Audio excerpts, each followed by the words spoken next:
Nem úgy tűnik önöknek is, mintha már kb. 100 éve tartana a tél? Már majdnem mi is elhittük, hogy a tavasz, a meleg nyár a végtelen távolban van, és talán soha se érkezik meg. De rögtön megteltünk optimizmussal, mikor elkezdtük a mai hazai horgászmagazint szerkeszteni. Mert rendhagyó módon nem a jeges, havas tópartra vagy léghorgászatra akarjuk ma önöket meginvitálni, hanem felidézünk pár nyári élményt. Látogassuk meg először az egyik tihanyi vitorláskikötőt. Ki gondolná, hogy milyen izgalmas, pergető élmények várhatnak ránk egy ilyen viszonylag urbanizált környezetben. Ha eredményesek szeretnénk lenni, akkor érdemes megfigyelni a fiúk szerelését és horgászmódszerét.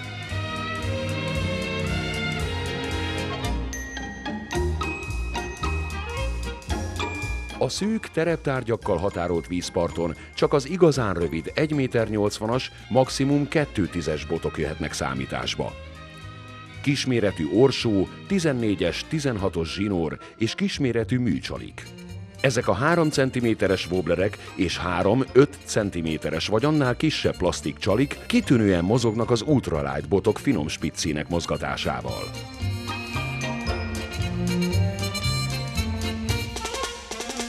A sügéreket nem kell sokáig keresgélni. Csapatostul átsorognak a hajók alatti árnyékban, a partszegély menti kövek mellett. A műcsalik finom mozgatásával könnyen kapásra csábíthatjuk őket. Ahol egy van, ott van több is. A sügérek territóriumvédő magatartása a mi malmunkra hajtja a vizet. Akár 5-10 darabot is kifoghatunk belőlük egymás után.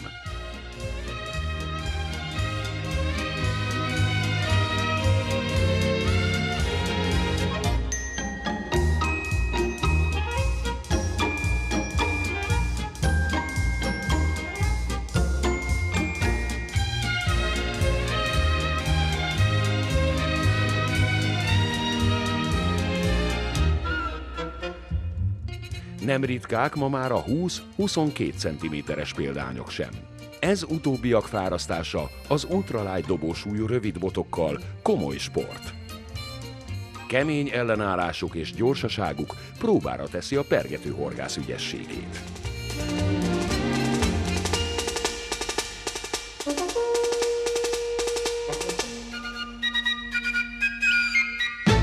Kedves nézőink, mint ahogy látták, minden általunk megfogott hal visszakerült a Balatonba, úgyhogy várják önöket, vár önökre a Balaton.